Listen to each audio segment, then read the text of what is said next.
Welcome to this regularly scheduled meeting of the Sahuarita Unified School District Governing Board. Please stand and join me in the Pledge of Allegiance.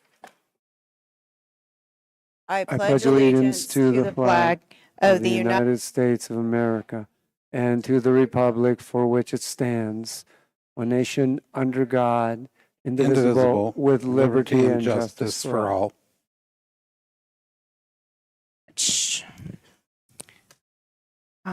And then actually our first item of business this evening is actually the reorganization of the board. At this time, the nominations for the office of president are open and nominations do not require a second.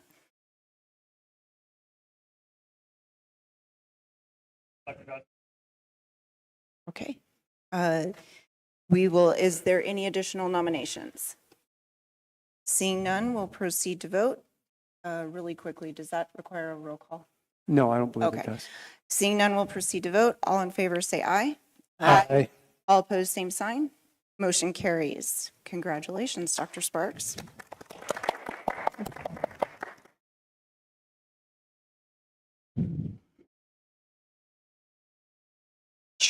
All right, so the next item on the agenda is the election of board clerk. So the newly elected, so the nominations are now open for board clerk. It does not require a second. Do I have a nomination for board clerk? Sir, I'd like to nominate Tony Bruno for board clerk. Thank you very much. We have a nomination for Tony Bruno for board clerk. Are there any other nominations? Seeing no other nominations, all those in favor say aye. Aye. Any opposed, say nay. Thank you very much. Congratulations, Tony. Appreciate your service.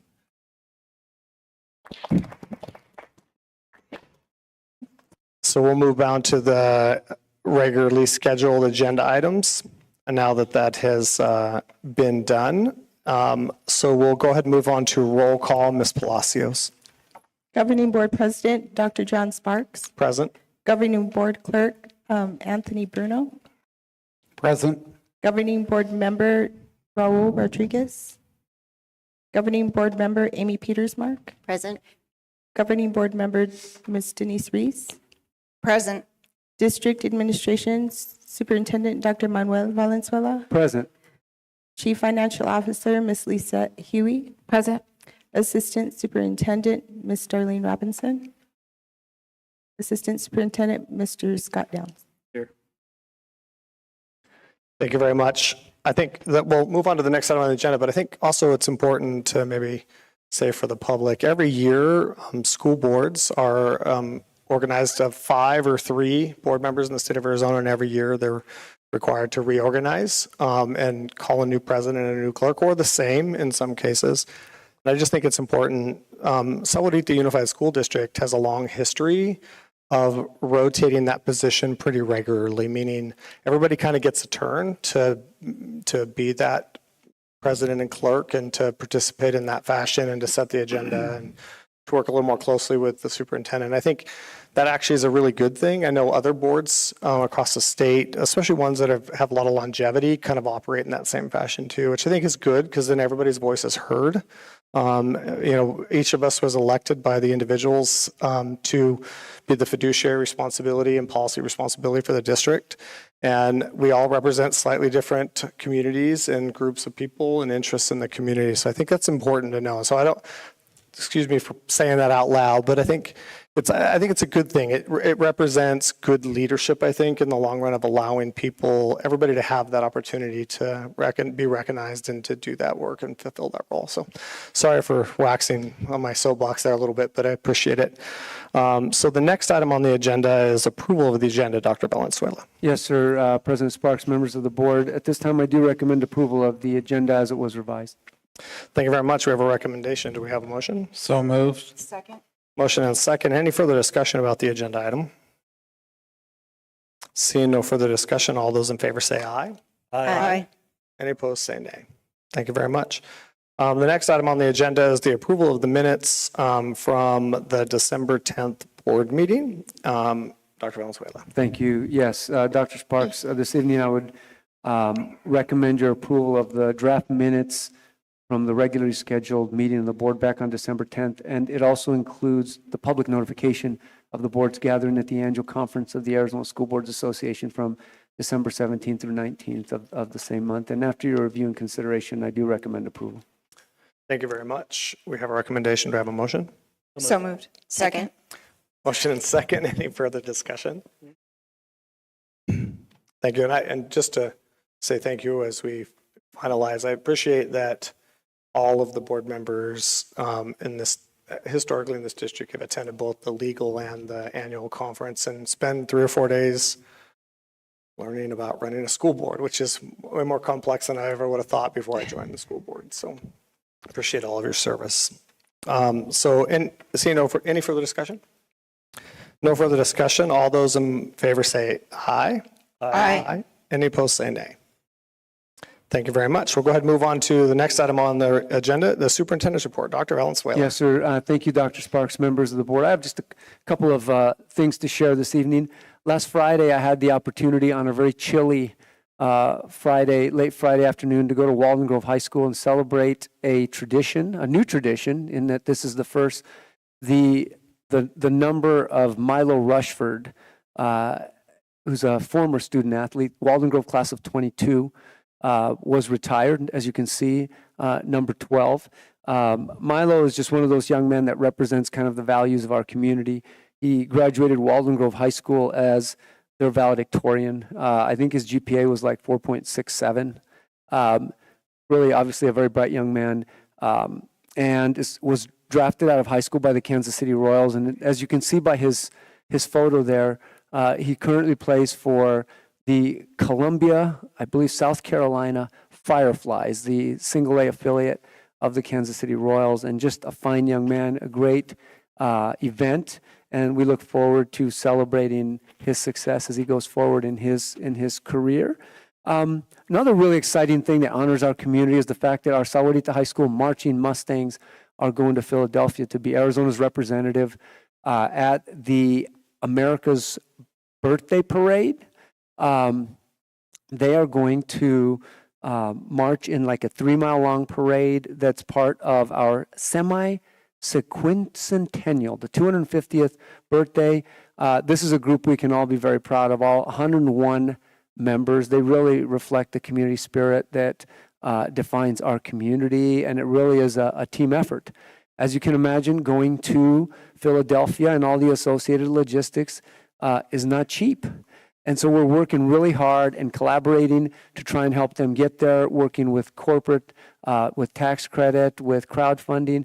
And we met with parent leadership of the booster group this week and looked at different ways. And one of them was our own payment system, which we have and are, by the way, just upgrading again this year, is going to be a tool for that. I wanted to ask Lizette if you wouldn't mind just kind of talking this up a little bit about how people can help these folks. Mic is on, test. So both of these are QR codes. One of them is for a tax credit donation that families can donate. The other one is just a strictly gifts and donations to the school site, and it goes directly, not just to the school site, but it goes for this trip specifically. So we can utilize these QR codes to share. I feel like all 100% of that goes to the band, and for them to use for this trip. So if you would like to donate, help with that. There's a lot of costs included with all trips. And one of the things that I heard was, yeah, it's great, the kids get to go, but what about the items? So thinking about logistics and things of that nature, everyone's support is really appreciated, and we do have the new system, the new payment system, and that goes directly to that account. And with that, my report is concluded. Let's get behind these students and get them to Philly. Great. Thank you very much. We'll go ahead and move on to board report. Ms. Reese. So winter sports are in full swing and getting ready to, some of them are culminating fairly quickly. I know that soccer ends the first week of February, so if you haven't had a chance to catch a game or a match for any of our sports teams yet, please try to do that. Our NJROTC is hosting their regional event, which qualifies their groups to go to the national competition on February 7th here at Sahuarita High School. And then we also have another event coming up, and if music is more your thing, music and guard type things is more your thing, we've got a winter guard and indoor percussion event going also at SHS on February 7th. So all of these groups have been working super hard. That the winter guard and indoor percussion group that is their first competition of the season. We have winter guard groups from both Sahuarita High School and Walden Grove High School, and there is a district indoor percussion group that will be performing that encompasses students from both high schools. So if you were looking for something to do on a Saturday morning and early afternoon and would like to come check out what some of our kids are doing, I'm sure they would appreciate the support. So thank you. Very much. Mrs. Petersmark. Yes, thank you, thank you. So it was a wonderful winter break. I hope everybody had a fabulous time. And as Dr. Sparks said, we attended the conference right before that break. And it's wonderful to be able to go to those conferences and learn. There's just so much to learn, like you said. So it's fantastic to be able to go to those. Thank you, everyone, for that opportunity. And as Denise said, winter, everything, all these fun activities are in full swing, kind of on the downhill a little bit. Already had some senior nights going on, so if you can attend those activities, especially the senior nights, the seniors love it. The wrestling senior night at Walden was great last night, lots of energy, great crowd. It really helps the kids, pumps them up. So please try to join that. And speaking of seniors, seniors are on the down slope, literally, right around the corner, graduation, all the fun end of year activities. So enjoy every moment. Parents too, it goes super duper duper fast. So hope to see you out and about and support the kiddos. They're amazing. So thank you all very much. Thank you very much. Mr. Bruno. Just want to say I enjoyed the conference greatly. Every year they seem to get better, and the speakers are really great. I took some time when school came back in session this new year, and watched kids get off the bus, and they were happy to see their friends. And the thing that hit me is we're glad everyone arrived back safe and ready to go to work and had the opportunity to see their friends and be on campus. And I know our year is just starting, and it will be an interesting year all the way around. So thank you all for coming. Thank you very much. Mr. Rodriguez. I just want to say welcome back. Hope everybody had a Merry Christmas, Happy New Year, and I look forward to a great 2026. Thank you. Thank you very much. I just would also like to add, hope the 2026 is a good year, and it started off well, and excited to this another year around the sun. So thank you very much. We'll go ahead and move on to the next item on the agenda, and this is recognition of community staff and students. Community A. Dr. Valenzuela. Yes, sir. Thank you, Dr. Sparks and members of the board. I believe our first recognition this evening is in honor of our Sahuarita Unified School District Governing Board. Coincidentally, I learned this is Governing Board Appreciation Month or week, and we have additional recognition coming your way. But this evening, I wanted to publicly acknowledge the fact that, as was alluded, and we never take for granted the selfless service that you give. Your elected office is vital to the functioning of America's public schools across the entire country, and it's also one of the elected public offices for which there is no formal compensation. So I thank you for that. This award that you received at the Arizona School Board Association Conference is reflective of the entire board as a unit participating in high levels of professional development and demonstrated commitment to the highest standards of boardsmanship, governance, and professional standards as governing board members and your associated execution of duties. So the Arizona School Board Association presented you with this very beautiful plaque. And so we'd like to recognize you for that.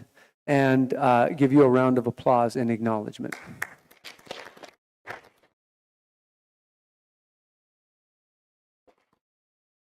We are truly proud of you.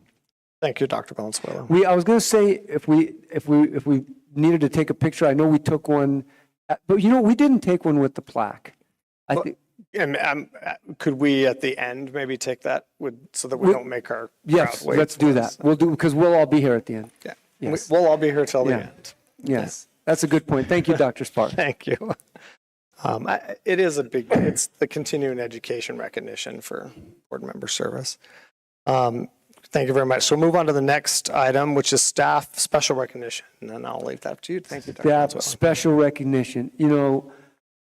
This is truly a special evening in terms of a recognition that is unlike anyone that I think I've ever experienced in my almost 37-year career as a professional educator. And I can't think of anything that warms my heart more, makes me grateful for our community, and affirms in my mind the answer to my prayers for our community and for the people here and for the work we do together. And I feel that this event validates that.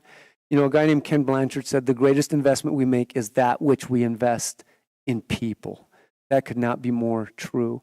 Another chunk of words that I used a lot of times is that success is a team sport. And in that spirit, I say thank you this evening. I'd begin by saying thank you to our friends at Banner Health. This evening we have Dr. Holly Beach, who's the medical director of Banner Sports Medicine, and also Janelle Roche, also from Banner Sports Medicine. They're here to join in the special recognition of this event. We, in our commitment to safety, which is our first strategic direction, have specific goals in that area. Mr. Creston Elkert, who's an assistant principal over at Walden Grove, recently was approved by the board to take on an elevated role in terms of coordinating safety for our entire district. And I don't know, maybe he didn't realize that he'd be so directly involved in advancement of those goals. We have, in our partnership with Banner 2 years ago, we started this relationship after our own district hired athletic trainers. One retired and left, and in the spirit of safety, we knew that we had to have these people, and these people are not easy to find. And so we reached out to Banner, and with their cooperation, we identified two amazing people, Natasha Booth and Malia Brudvik. And when I go to our campuses and I go to interscholastic athletic competitions, I feel that we are affirming those values that we espouse and we strive relentlessly to advocate for. And we saw that in a way that none of us can probably imagine.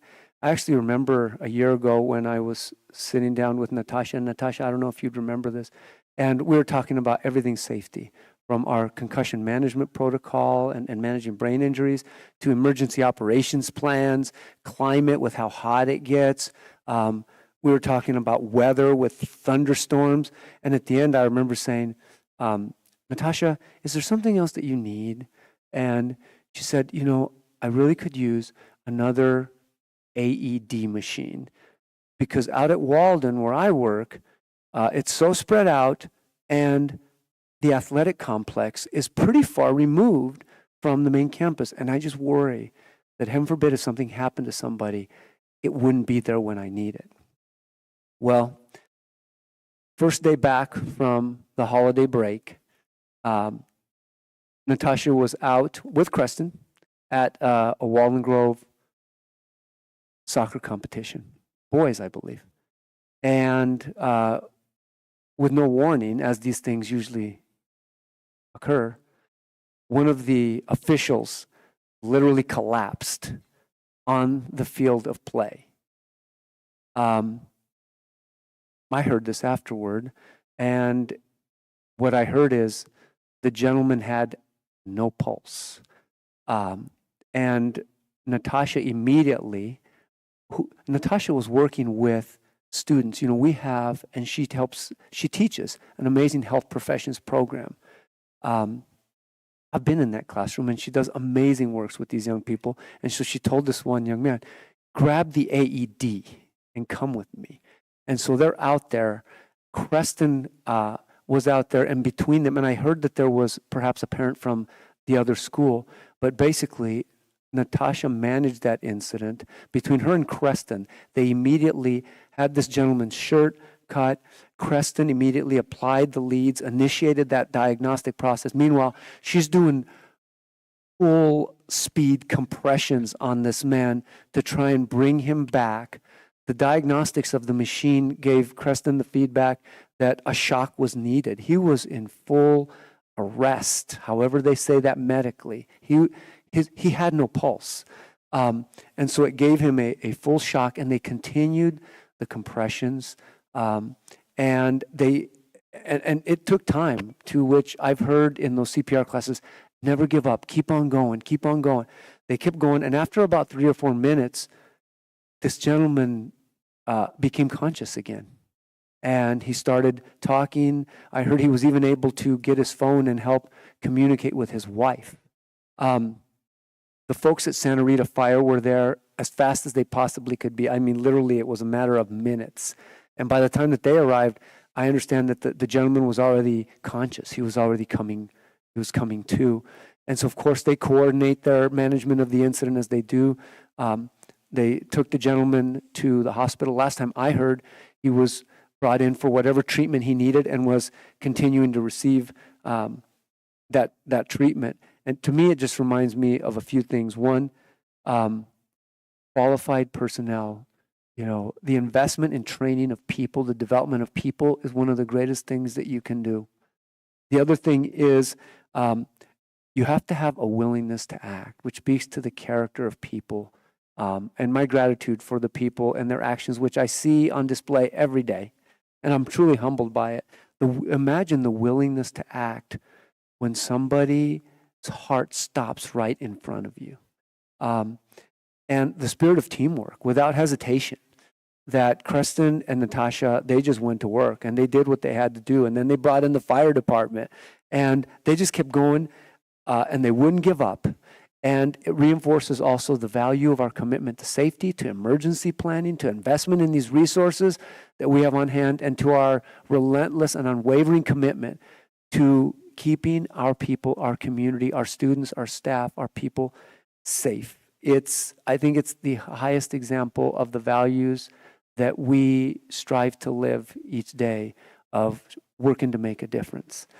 So with that, we would like to honor Natasha and Creston this evening in multiple ways.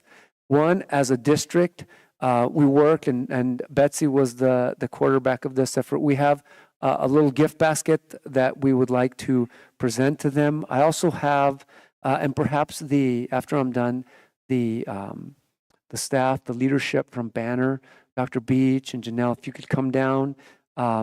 And also we have Joseph O'Brien from the operations division of the Green Valley Fire District, and it looks like the whole crew of the Sahuarita Fire District are here with us as well this evening. And I believe that Mr. O'Brien has also a plaque, a presentation that he would like to make. And then Natasha and Creston, if you'd like to say anything, I know maybe you have some guests. I just want you to know how grateful and blessed we feel that you are part of Team SUSD.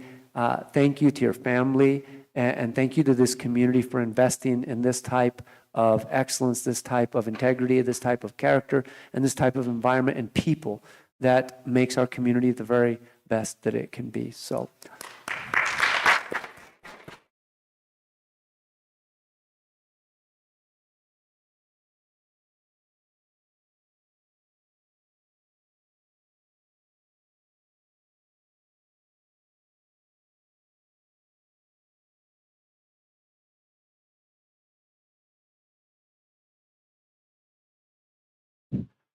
Why don't you have you and Creston come on down?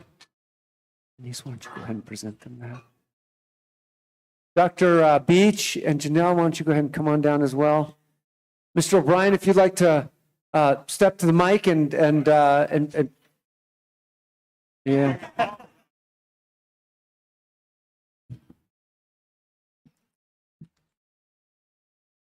I'm going to get started.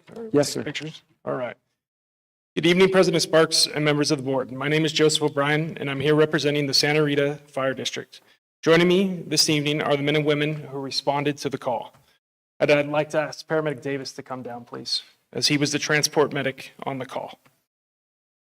I'd like to share a brief piece of context. Paramedic Davis is here with us because when I first learned of this event and contacted him, I mean, you don't get a cardiac arrest at a school very often, right? So your chief of alarm kind of goes off. I contacted him. His response was simple and powerful. He said, "Chief, this wasn't our save. This was the school's." Tonight, we recognize athletic trainer Booth and Vice Principal Elkhart for Walden Grove High Schools, who work for Walden Grove High School, whose swift, decisive, and professional action saved a life. When a youth athletic official suffered a sudden cardiac arrest, they immediately initiated CPR and deployed an AED. Their training and calm response directly resulted in a life being saved. The outcome reflects the school district's investment in athletic training, CPR education, and AED access, ensuring trained personnel are ready to protect athletes, officials, and community members at school events. On behalf of the Sahuarita Fire District, it is an honor to present you with these life-saving awards. Thank you.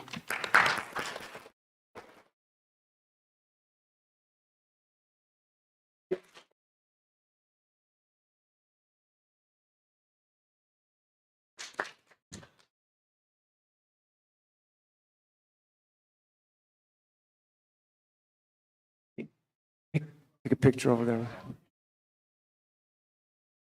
Get down here. Here, stand on the side. Stand on the side.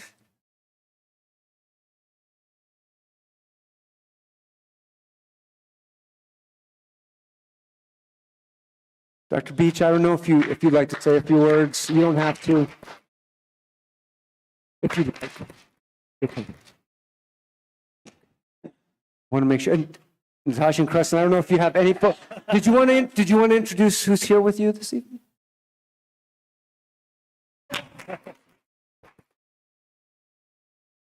We're very proud of you. You're a good man, Creston.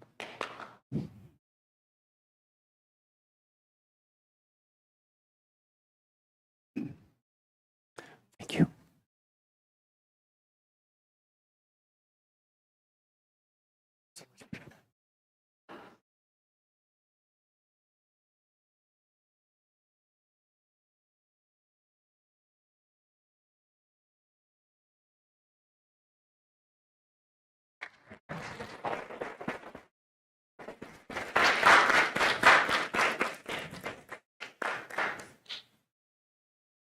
Again, thank you. Thank you for being part of our community, part of our team. Thank you, Sahuarita Fire District, for being here and for the selfless work you do in service to our community. As we move on, I would just say you are more than welcome to stay for the balance and the rest of the meeting. At the same time, we understand that if you need to go, it's okay. It's okay. Again, thank you so much. Back to you, President Sparks. Thank you very much. We'll go ahead and let everybody give it a little second to clear out. So. I'm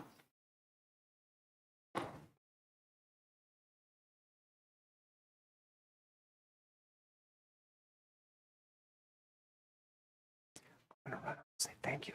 When carry on, I'm just going to go say.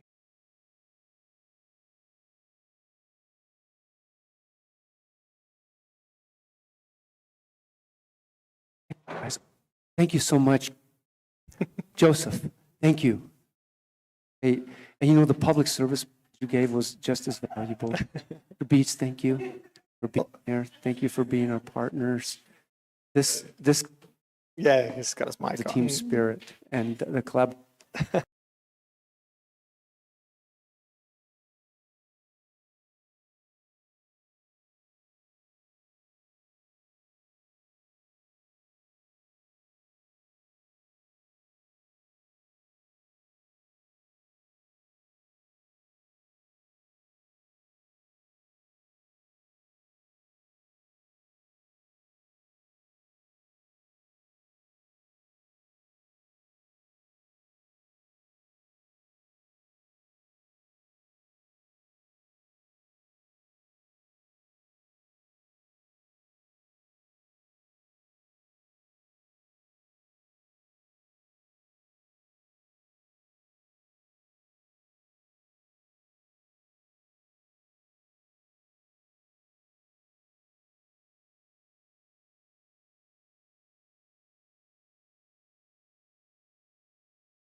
this time or at the board discretion at the time the item appears on the agenda. All speakers are requested to hold their comments to 2 minutes or less. 20 minutes total during the board meeting will be allowed for both online and in-person comments. In accordance with the Arizona Open Meeting Law, board members may not respond, comment, or ask questions of the speakers regarding issues not on the agenda. Any comments not read during the agenda item will still be entered into the public record. We have 4 today. 3 of you addressed that you want to speak during the call to the public. 1 of you actually put item 9B. So we will go in that tone or that order. And I'm going to butcher names, and I apologize. Chloe Scott.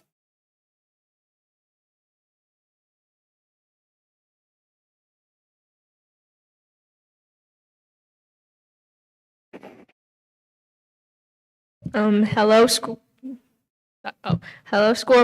board members and Sahuarita Unified School District Superintendent and Assistant Superintendents and staff. My name is Chloe Scott, and I'm a student in the community, and I'm currently using ESA fundings for my schooling.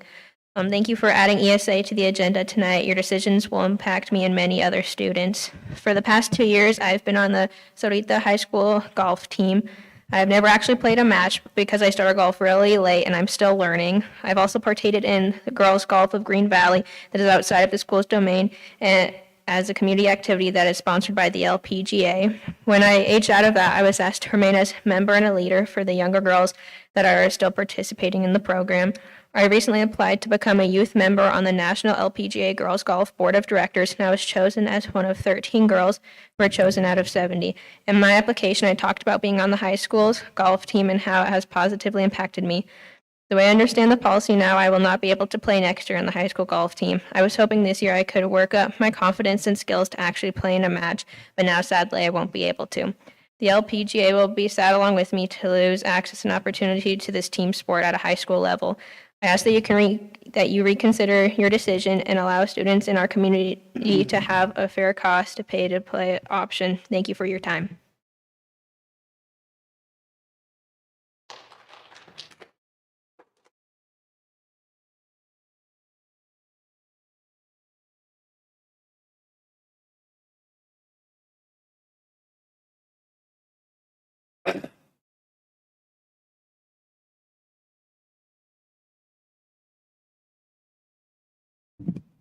Good evening, members of the board. Thank you for sharing that inspiring story that you just shared of the people saving that man's life at the field. Thank you for continuing to consider changing the policy to allow ESA recipients to participate in after extracurriculars through SUSD. I know this is a topic that many feel strongly about on both sides. Because of strong feelings and differing opinions, there's a lot of misinformation, misunderstanding of how funding for ESA works and how funding for local public schools work. I don't understand all the nuances myself. As an ESA recipient and resident of Sahuarita, I pay property taxes and any bonds or overrides recently passed to fund the public schools. My children as ESA recipients receive funding from the state's education budget. The ESA website specifically says that ESA comes from the state's education budget, not federal or local funds. A traditional homeschool student who does not receive ESA does not receive state funds to homeschool. However, they pay the same taxes as we all pay. Neither an ESA recipient nor a traditional homeschooler is enrolled in the school district. Neither are being counted in in the school district's enrollment. If I understand correctly, the more students enrolled in a district, the more money the school receives from the state to educate that student. However, I make this point again, neither type of homeschool student, traditional nor ESA, is bringing money into the school district. So why is SUSD choosing after this school year to not allow ESA recipients to participate in the extracurriculars? I understand you have stated in emails and notices that your primary responsibility is to those enrolled in your school district. Extending programs beyond enrolled students brings added responsibilities and costs. I am wondering what added cost a traditional homeschool student brings versus an ESA student. It seems as though there are not very many homeschool students trying to participate in the after-school activities. I do not think that small amount of extra students will overwhelm your extracurriculars. In fact, I think it could boost sports teams, drama programs, and music programs. I've heard other parents say that they would like, that if they cannot participate in the school district's programs, they will go other places and pay for that.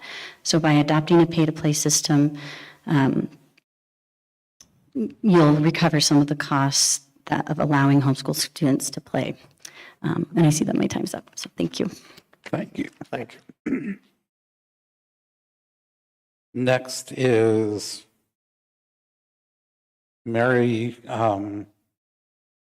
Donez Scott.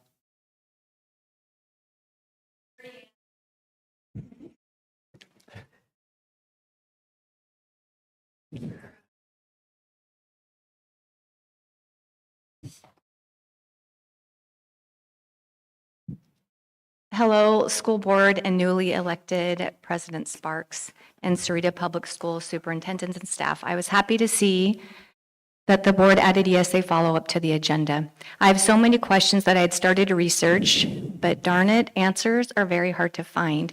So this is really perfect that I can come right to the source and ask questions and hopefully just open up the conversation. Learning months ago that ESA-funded students in our community would no longer be allowed to play was a gut punch. I have 2 high schoolers who would have been directly affected. While I'm grateful the decision was reversed for the rest of the school year, I'm still left asking why. Why would a board that represents all students in the community choose to exclude a specific group from participating? And then what about next year? I reviewed the letter that was sent out this past fall to better understand the reasons given, particularly the concern about being good stewards of taxpayer dollars and the claim that allowing ESA-funded students to participate in extracurriculars would create added costs for SUSD. Tonight, I'm asking questions to better understand how this would be poor stewards of taxpayer funds and what specific additional costs might be involved. The funding structure is very complex, and despite researching it, I still don't have a clear picture. I would like to go over the questions and come back at another board meeting for the answers to begin to understand the additional costs. And I do have the handout of the questions that I would just like to share after that maybe you guys could reference.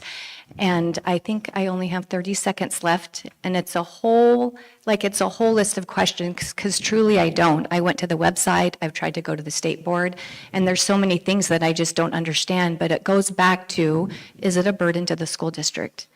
And then concerning like Continental and property taxes and override bonds and home educated students, how come they get a play and others don't? So all the different demographics of students in our community, and just understand it. So I would love to give that to you. But at the end, after all these questions, I wonder if after we get the answers, if we could have clarity and misconceptions cleared up between all of us. That's really what I'm looking for. Is there truly a monetary burden? What is that number? Is it so big that you would exclude a student who lives in the community to be able to participate? And listening to what Dr. Valenzuela said, invest in people and success is a team sport. I do believe that. Thank you for your time. Thank you.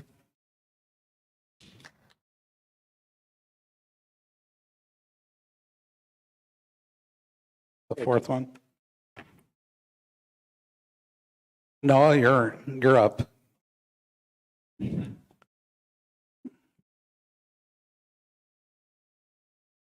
I'm Noah Sundberg. I've lived in the district since 2024, and I've been heavily invested in this district, been good. I really am. I see a lot of potential in this district that I'd like to be achieved.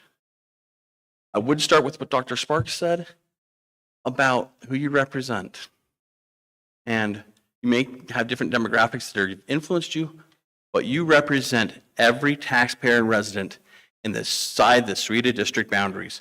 And that's whether they have students in the district, whether their students were from other areas and they moved here as retirees, whether they choose to use private schools, charter schools, online charters, home schools, tuition tax credits, ESAs, homeschools without ESAs. You as a board represent all of those parents and families that live in this district. That is your representative group, clearly. So I want to say that clear. People you do not truly represent are anyone that doesn't include that group. They can influence decisions. They're stakeholders in the total decision, but the representative group are those that you are a representative body representing the people that vote for you. Whether they vote for you or for somebody else that ran, but vote in your elections. That is who you represent. And I would like you guys to maximize your opportunities. I'm going to keep going if you don't put a clock up. But I'd like you to maximize your opportunities for this district, for all the people that are involved in all those groups I talked about. You have an opportunity to do that with ESA and with the other ones. There is no reason not to maximize funds. People that have ESAs have them to use that money towards your opportunities. And I don't mean just extracurriculars. I mean band, I mean sports, I even mean classes. Why not maximize the engagement of the community in your schools? I think that is your job to say, how can we maximize and service the community that we have as best we can, maximize funding. And we're not asking for handouts or burdens, we're asking for a fair treatment of it. The other thing I would like in this meeting when you talk is to share your opinions on this. I do not. A board is obligated to tell the residents of that they represent why they're doing what they're doing, what their thought processes are, what they've decided to do to make them do that. I also have noticed there have been seeds of contention over ESAs in this district, fomented by many groups, including talks to parents at the beginning of the school year, letters to the paper that I don't truly appreciate were accurate. And we shouldn't be seeding one portion of the community against the other. If we're team players, we should be working together to maximize potential for everybody. And when you talk about costs, there have been misrepresentations of what the total costs are. We have booster clubs. We have, as we mentioned today, tuition scholarships and donations. And we have override dollars and bonds that everybody has voted for to help sponsor these things.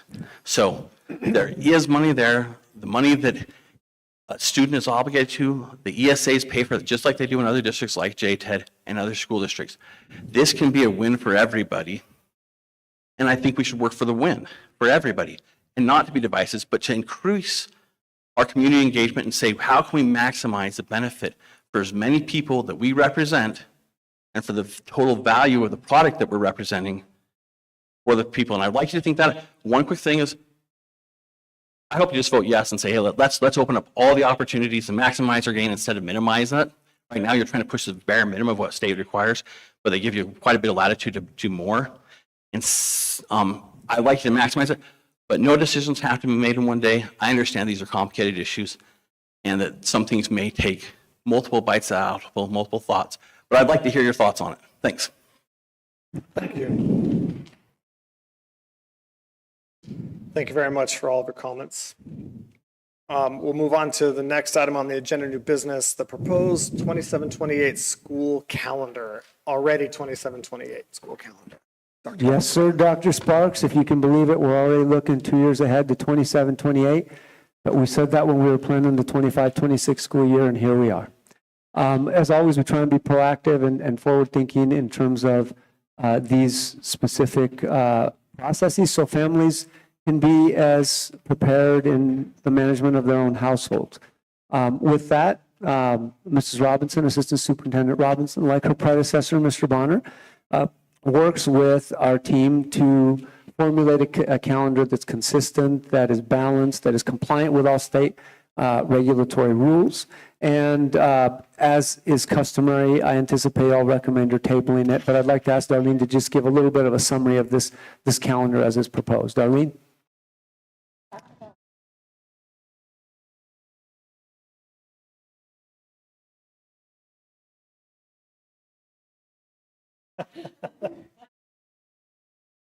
I'll speak up. There are not many differences from our current calendar, our 26-27 school year and our 27-28 school year. Just some things to highlight is that we will continue our mid-quarter parent-teacher conferences for quarters 2 and quarters 3. They have already proven to be very helpful in helping to realign the commitment from the students, the parents, and the school teams to support students in need, as well as giving positive affirmation when things are continuing to be fruitful and the student continues to thrive. Again, we do our best to know when the rodeo circuit solidifies their rodeo days. However, as of right now, these are the days that we have. In the event that that circuit does change, we would come back to the governing board and let you know. But truly, it is very much aligned as of last year, of the years before. Just to make a special note, Veterans Day does land on a Thursday this 27-28 school year, so it's already was a half day of school. Now it would be no day of school. And just for those of us who do look at the winter break timeframe, it will align where you will have a week before the Christmas holiday and a week before the New Year's holiday. So get plenty of rest, because 2 days after, we'll see you bright and shiny in the new year. And as Dr. V mentioned, there are a lot of processes that go into solidifying a very balanced school year, from 180 days total, 185 teacher work days, new teacher work days being at 189 with NTI at the beginning, right before the beginning of the school year. But we try to keep both semesters very balanced as well. And again, this is for your consideration to table, and then we can readdress it and vote for it in an upcoming board meeting. Thank you so much. So at this point, I would recommend tabling this proposed calendar for the school year 27-28. Feels strange even saying it, but that's the recommendation. Thank you very much. We have a recommendation. Do we have a motion? So moved. Second. Motion is second to table the calendar for future consideration and review. Any further comments? Thank you very much. Seeing no further discussion, all those in favor say aye. Aye. Any opposed say nay. Thank you very much. We'll go ahead and move on to the next item on the agenda. And new business, the gifted scope and sequence revised. Dr. Valenzuela. Yes, sir. Dr. Sparks, President Sparks, members of the board, in our unwavering quest to honor our mission of working as a team to help each of our students succeed, we work to develop a robust, valid, and sound gifted education program. Part of that involves a 6-year cycle of review with the Department of Education. And this evening, I will bring before you a request to approve the newest scope and sequence, which has been formulated under the direction of Assistant Superintendent Robinson. So I asked her just to give you a synopsis of what it is and what I will actually be asking you to approve this evening. Darlene? Yes, thank you so much, Dr. Valenzuela, President Sparks, members of the board, and of course of our community.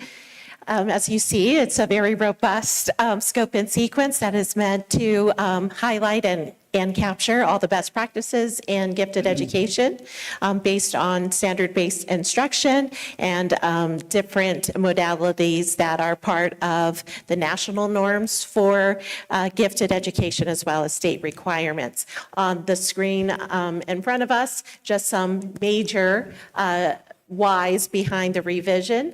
Our last board-approved scope and sequence was in 2019 under the former leadership of my predecessor, as well as Mrs. Benier's predecessor, and our new gifted teacher, Amanda Lachey's predecessor.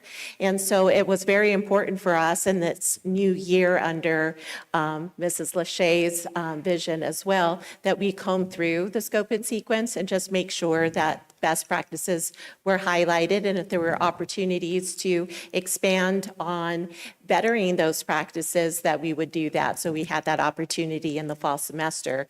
The second bullet is need a current scope and sequence available. I have ESEA 6-year cycle, but it's, that title has evolved to ESSA, and it's part of our EMAC grant management for our gifted ed grant funding under Title IV. You do have to upload at every 6-year cycle a most current scope and sequence for gifted ed. The next bullet is widening the scope of support for enrichment. As you know, the national standards for gifted education is for you to score at or above a 97% in verbal, nonverbal, and qualitative. And you will see that we have widened that scope to 95%. And so we will continue to serve any student 95% or higher that score at least that percentage on one of those 3 indicators. And finally, we're going to include for our middle school gifted students, as well as open it up to students who want to continue to enrich themselves, a pilot enrichment course, an elective course. It will be piloted at Onset Trail School, and it will be based on gifted standards, but open to all students. So please know that is an elective that will be based on gifted standards, but open to all. And we're really excited for these minor but meaningful revisions. Thank you, Mrs. Robinson. And at this point, I would recommend approval of the gifted scope and sequence revisions as presented. Thank you very much. We have a recommendation. Do we have a motion? So moved. Second? Motion and a second. Any further discussion? So I have a couple quick questions. So I like the gifted education program. I think it's a great program. It's also an unfunded mandate from the state. Okay, I think we got, what, $5,000 or something. It's ridiculous. It doesn't even, is it about $5,000? Yeah. Yeah. 5,000 Or less. So unfunded mandate, 5,000 or less that we get from the state to educate these individuals directly. Yeah, it's a really, huh? Yeah, it's total. I want to stress the fact that it's total. Not per student. Total. Yeah, no, it's total. As a It's not district. extra. So the total check that the state writes says, For hey, gifted. have a gifted and talented education program, here's $5,000 for a district of our size. Yes. That's a pretty similar number, I guess, for big districts and small districts. It's Right. not a lot of money.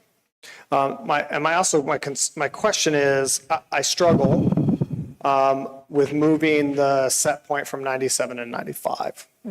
One that expands that we all know it's the number is a reverse pyramid. That number gets rather small at the top. So we're moving that down a step. It's not that I'm trying to or concerned about offering services to children I think might benefit, but I also see on a regular basis children who squeak into a program who are in that 95th percentile and are now in programs that used to be at 97. This is anecdotally from my experience as a psychiatric provider. They go to these programs and they may have met that 95th percentile, but the program was designed for someone in the 97th. And there's an immense amount of struggle often because the demand is higher. Now, I recognize this doesn't apply to our elementary education program. I think that program's a lot softer and we don't have a designated concentration campus, for example. But my concern is I tried to find some good research through the university library about why the standard has slipped. Slipped is maybe the wrong term, has moved down from that 97 percentile mark. But I have big concerns about the fact that we're increasing our costs that are unfunded and that we're serving kids that while they are bright, I'm not discounting those children. But what I am concerned about is why are we moving the peg from 90? I haven't been able to find a good, because that's the new standard, maybe, I think is what I found, but I can't, help me understand why we're moving that down instead of keeping that rigor. It's really about access and providing students an opportunity for enrichment. 12% of our, I would say, similar age range students nationwide, that's the total amount of gifted students. In the state of Arizona, it's 8%. So you would think that a nationally norm reference test would have similar results. in every state. So there is a little bit of a 4% decrease of access for Arizona state. Yes, we will not be identifying someone as gifted if they're not at the 97. We're just providing them access. Something that, and of course, we wouldn't be highlighting that to any direct to any individual student. But we would be clear that we're providing access, but that student might not be, they're not going to have that gifted label. Does that make sense? Okay. In addition to that, with this year, which was different in years past, we've had an opportunity to do a universal second grade gifted screener. And that 95%, I too,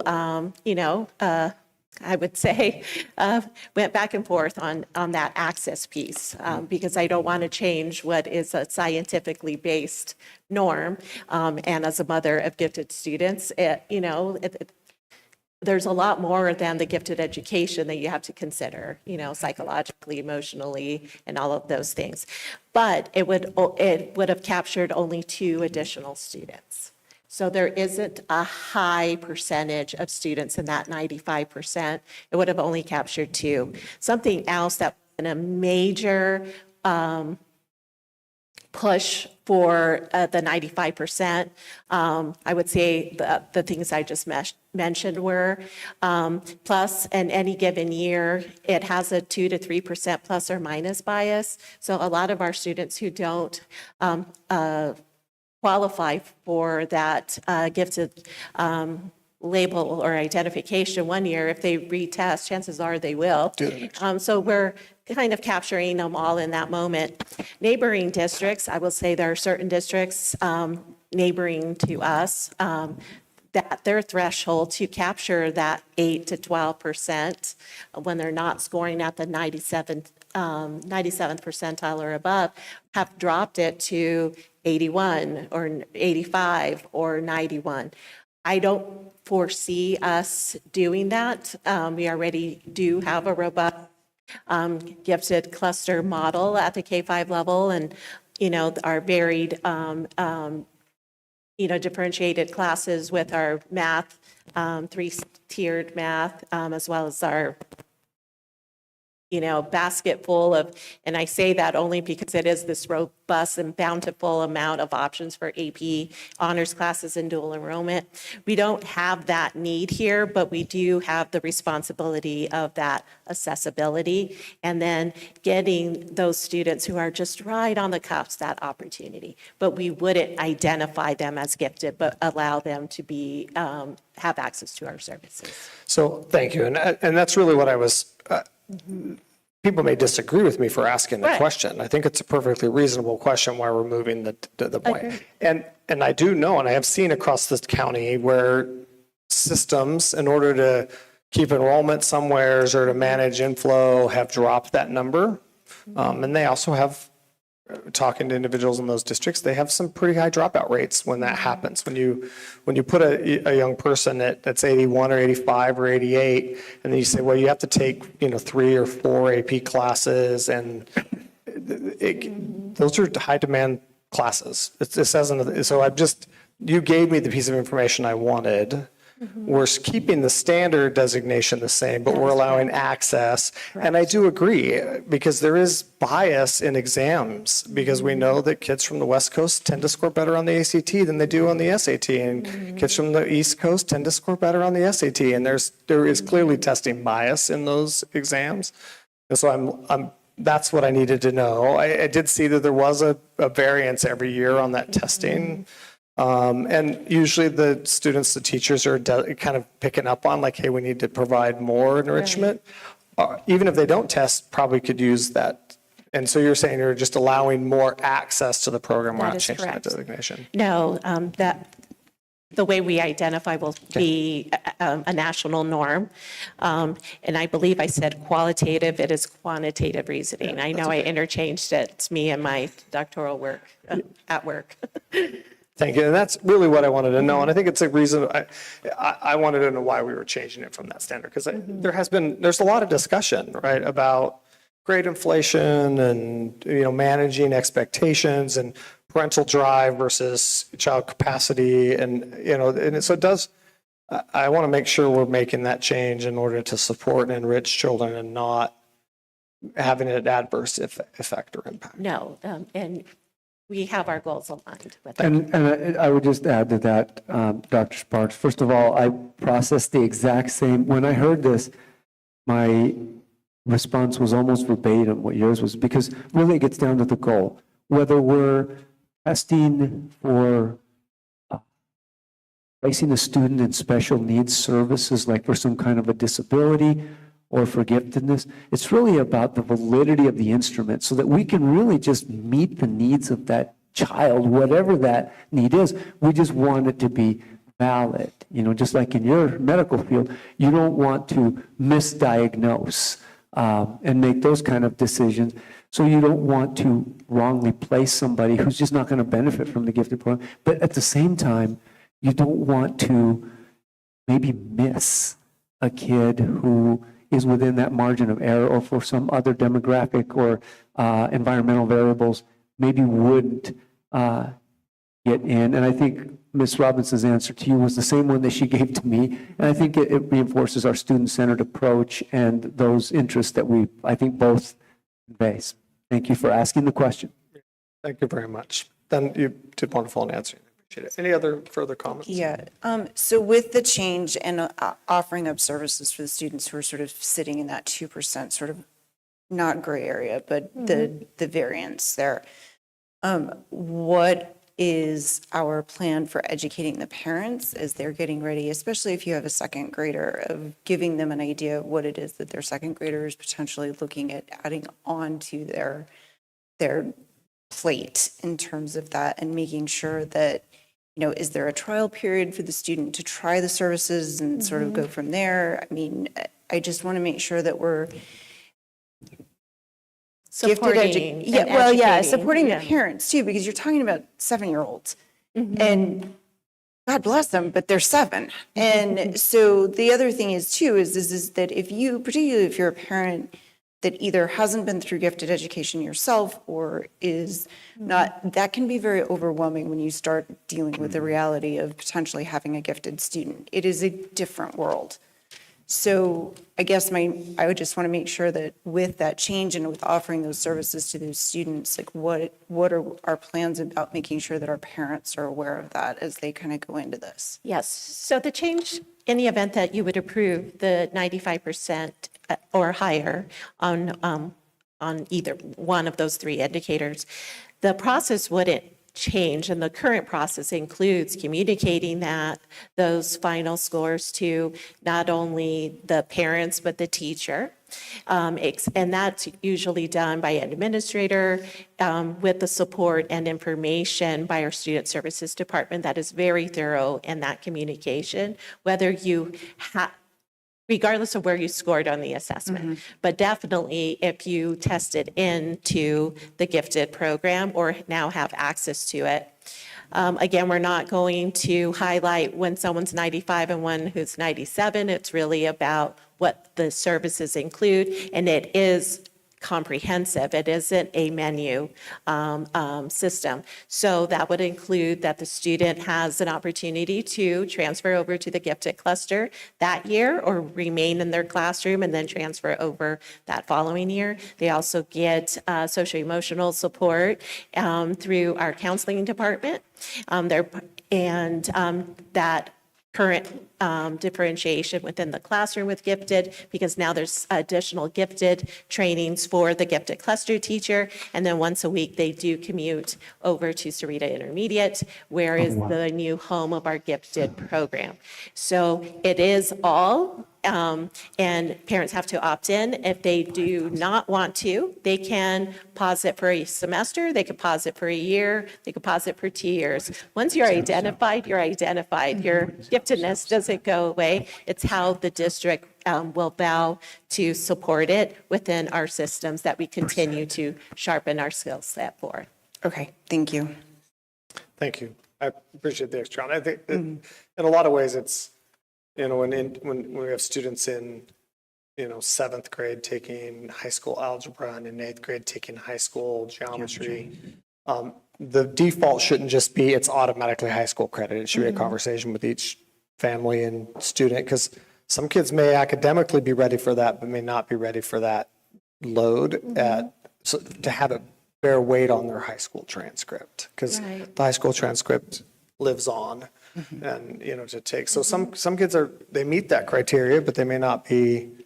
Not all students are gifted in mathematics. Well, so- it was just an Right, example yeah. that they may or may not choose to accept the high school credit Correct. in 7th grade and may choose to take it in high school, but still get that education path. So, thank you. Any other discussion? Great. All those in favor say aye. Aye. Any opposed say nay. Thank you very much. We'll go ahead and move on to the next item of business, new business, the Idaho Central Credit Union Sponsorship Agreement. Dr. Valenzuela. Yes, sir. Thank you, Dr. Sparks, members of the board. This is actually an exciting new partnership that was presented to us that we pursued in the spirit of our Sahuarita Wins collaboration, finding common ground and mutually beneficial outcomes. You may have heard about the Idaho Central Credit Union. I know I have, because I love University of Arizona athletics. And if you go to any of their events these days, these are the big green signs and the people that are sending the T-shirts up into the stands. This organization, I believe, which, as their name suggests, is headquartered, comes from the state of Idaho. But they've recently made a significant presence. They brought a significant presence into our area. I think they bought multiple credit unions, Old Pueblo and maybe others. And they approached us about an agreement that basically will provide significant investment of capital resources to our schools. And as far as I know, among the most significant in the high schools in the area that I've seen. It's going to involve graphic quality scoreboards in both of our stadiums, and up-to-date scoreboards in our gymnasiums for Walden Grove and Sahuarita, our baseball fields, and our softball fields, which will add to the experience of our student athletes, the school spirit of our communities, and just the overall quality of the properties and the resources that we provide our students. Now, you might ask, well, what's in it for them? As you can see, the big green ICCU is a part of the marketing strategy, and it appears to be a significant win-win for all of us. There's those kind of promotional things that we would incur, and trust me, we researched it.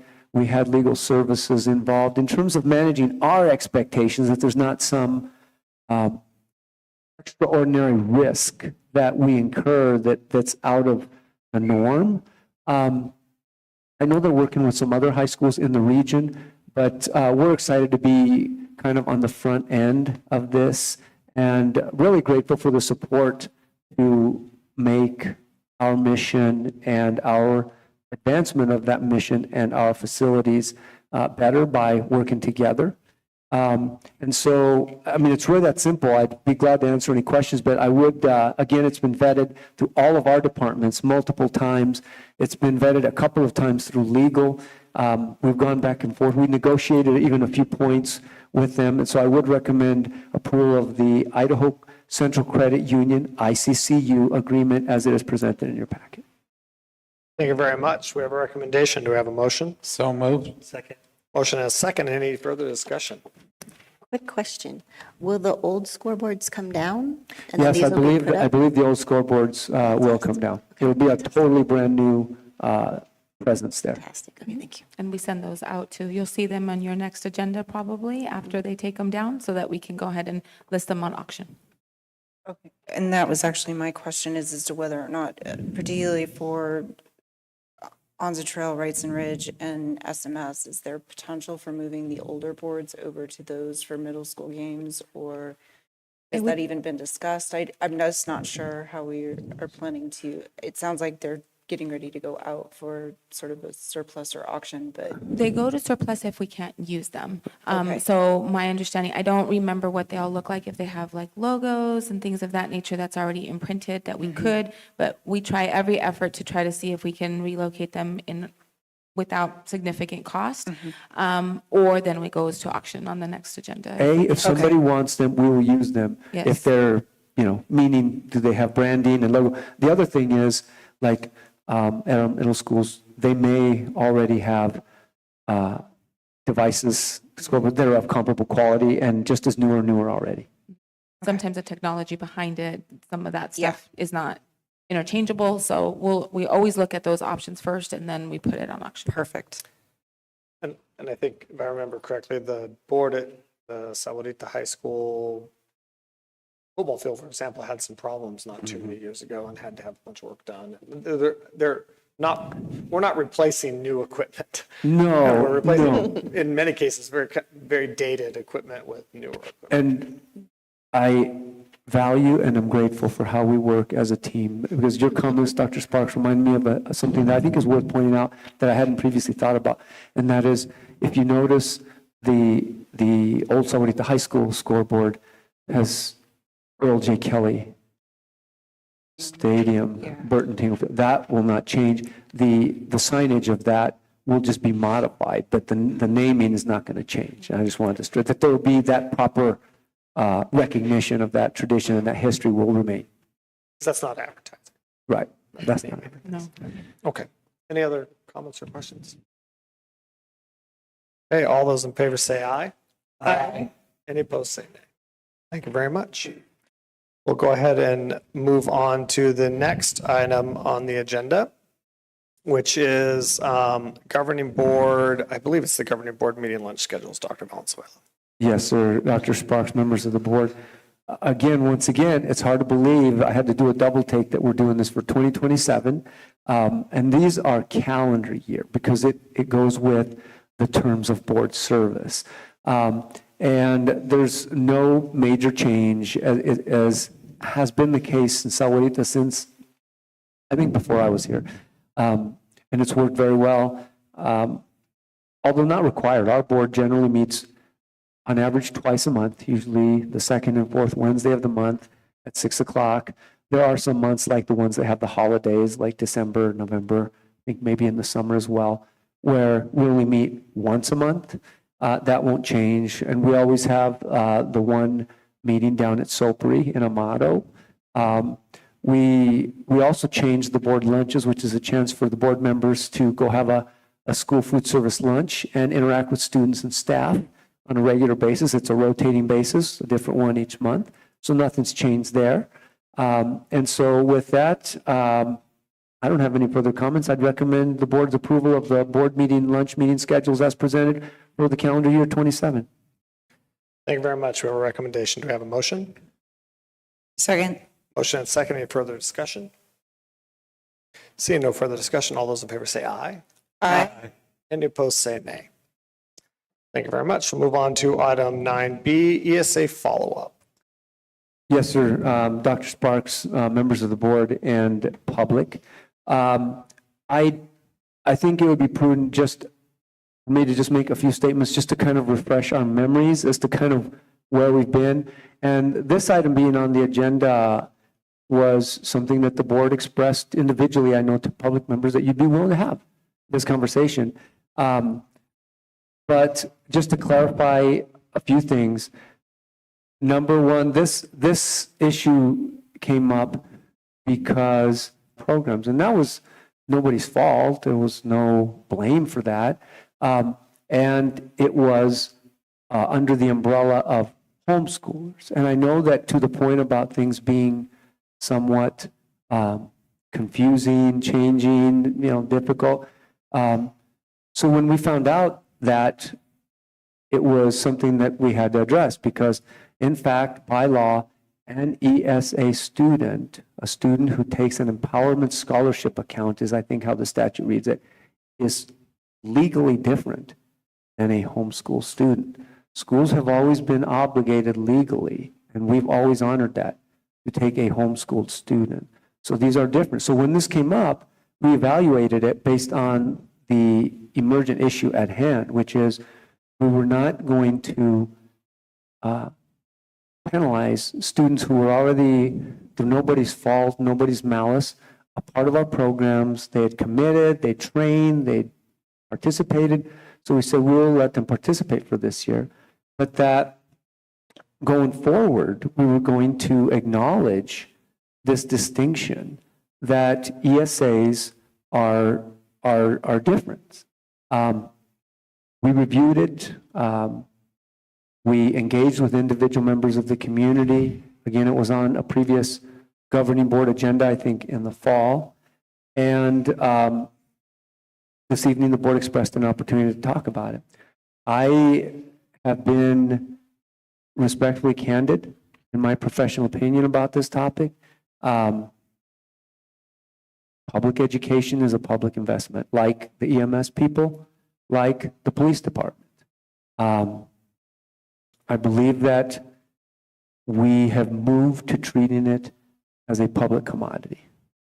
I believe that my professional opinion is that is not sound public policy. So then we look at it in terms of our local investment. So it's one thing to say it's not sound public policy. It is legal, and people have a right to do it. And there are arguments on the other side, and I understand that. Our duty as members of the Sahuarita team, my duty as your superintendent is to give you the best advice. Your duty as governing board members is to oversee that and govern in that light. So locally, what I conveyed is when we'd love to have every student in our community enroll in our schools.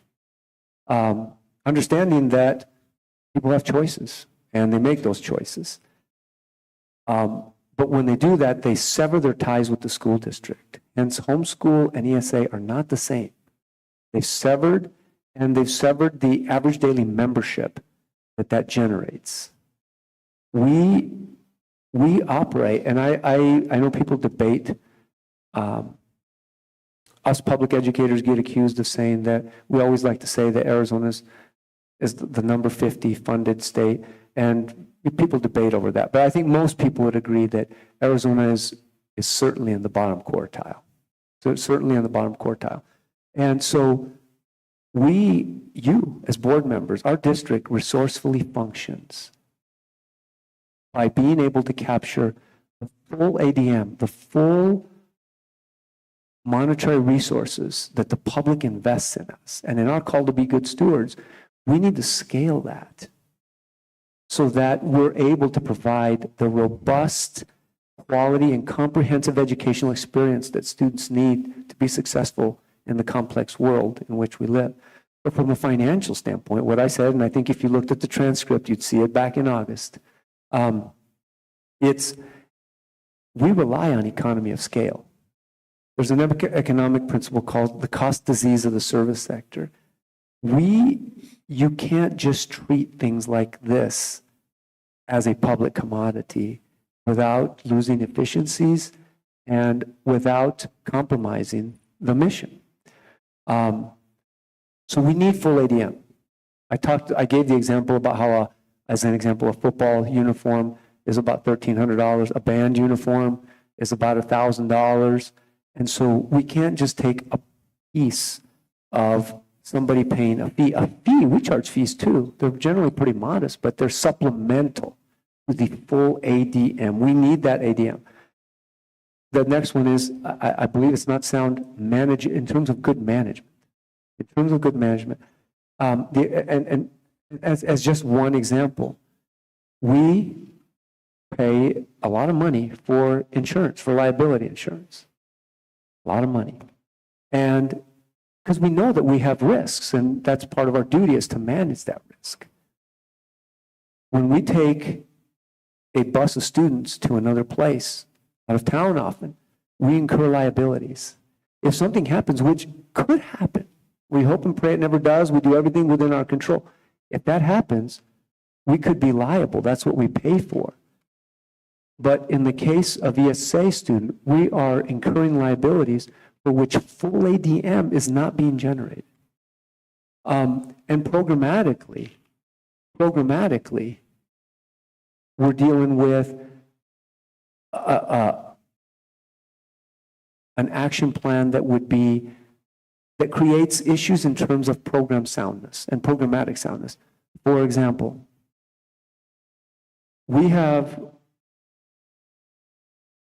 my primary responsibility is to operate this district for the students that are enrolled in the Sahuarita Unified School District. Now, the fact is, we have other children, and we care about all children. But if somebody chooses to be educated in another school, even if they go to another school district, they're not our primary obligation. So I just wanted to clarify that, because I've had a couple comments about that. We care about kids, but our obligation is the best of the districts. To the point about program needs, if you have a student that is not one of ours and they come in and they're really good at whatever that extracurricular is. Maybe they've had more specialized training. You know, one of the things you can do with ESA is you can pay for specialized training. And they could take the spot of a student who is a true blue Sahuarita Mustang, for example, you know, or a Red Wolf. And that student is vested, they're in the school community, they're committed to that, to the full experience of that school, and that creates concern. So in summary, those general rationales are why administratively, as it is right now, we gave this grace period for this year out of consideration for the situation that presented itself to us. But going forward, based on the current situation, I believe that the sound plan is to clarify that our extracurricular programs are for Sahuarita enrolled students, and we'd love to have any students in our district boundaries and beyond enroll. We'd love to have them enroll. But if they choose otherwise, that we respectfully acknowledge that they've severed their ties from the district. So students that are enrolled, and also we acknowledge that students who are homeschooled and have a certificate from the Pima County School Superintendent's Office, which is what's required by law for a homeschooler, we would continue to take them. So that is a current synopsis of where the administration is professionally with this issue, and I will thank you for your time and cede the floor back to you for your conversation and whatever action you might take. And having said that, whatever action you decide, we will execute, of course. Thank you, Dr. Valenzuela. So in that fashion, I'll open up the floor to the board members or any discussions or comments or concerns or actions you might wish to take on ESA follow-up. Quick clarification, Dr. Valenzuela, I think you already stated this, but I'm sorry if you did, if I'm asking again the same thing. So when the parents sign the agreement, some say ESSA or ESA, then on that agreement, it does talk about they're severing their ties with the district. Yes. It's clear on that. Yeah, it is clear. It is clear that they are not homeschool students.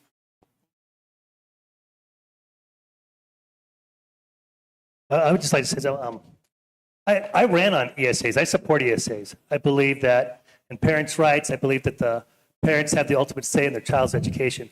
But that said, there are pros, which is you get that voucher and you choose how your student or your child is going to be educated. The con is you sever ties with the school district. And with that, I just think that I echo Dr. Valenzuela's sentiment that I would like your child is welcome back to the school.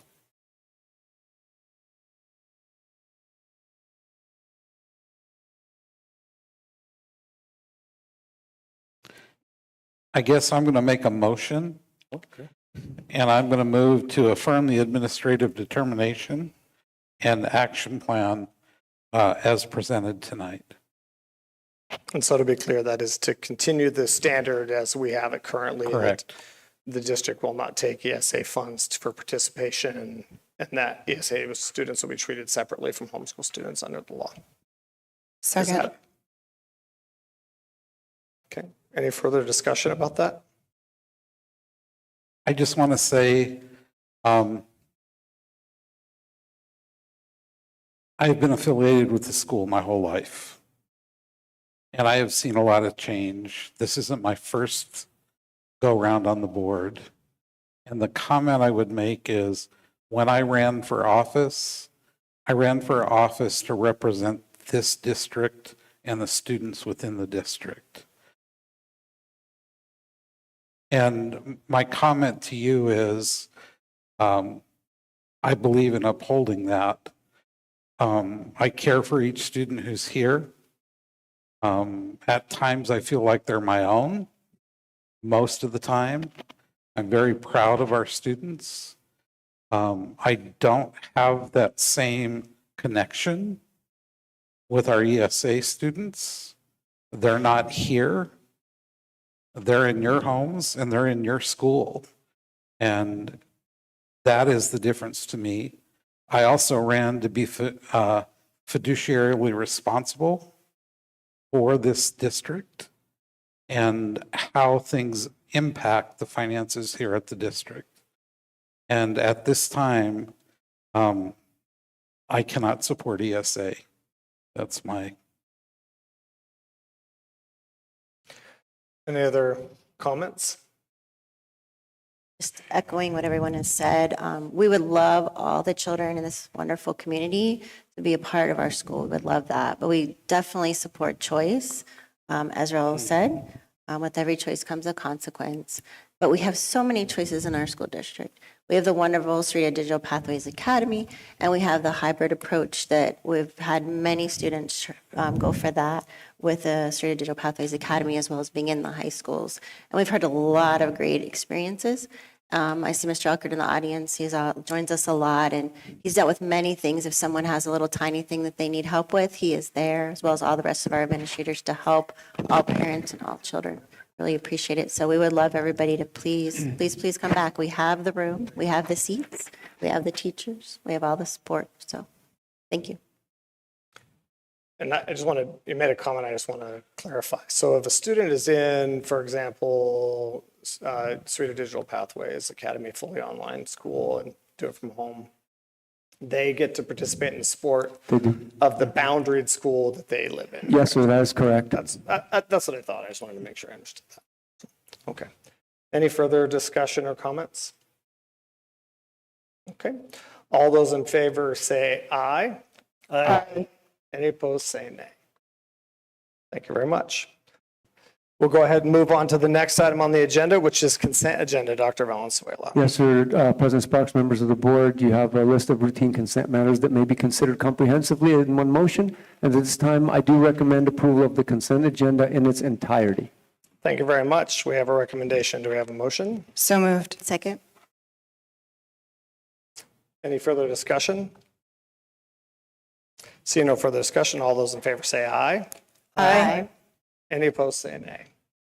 Thank you very much. We'll go ahead and move on to the next item on the agenda, which is possible future consideration, agenda items for consideration. Is there anybody that would have, as an item they'd like to move forward at this time? Thank you very much. The next board meeting will be January 28th at 6 p.m. here in this building. We have no executive session today. May I have a motion to adjourn? So moved. Second. Motion and a second. All those in favor say aye. Aye. Any opposed, say nay. Thank you very much.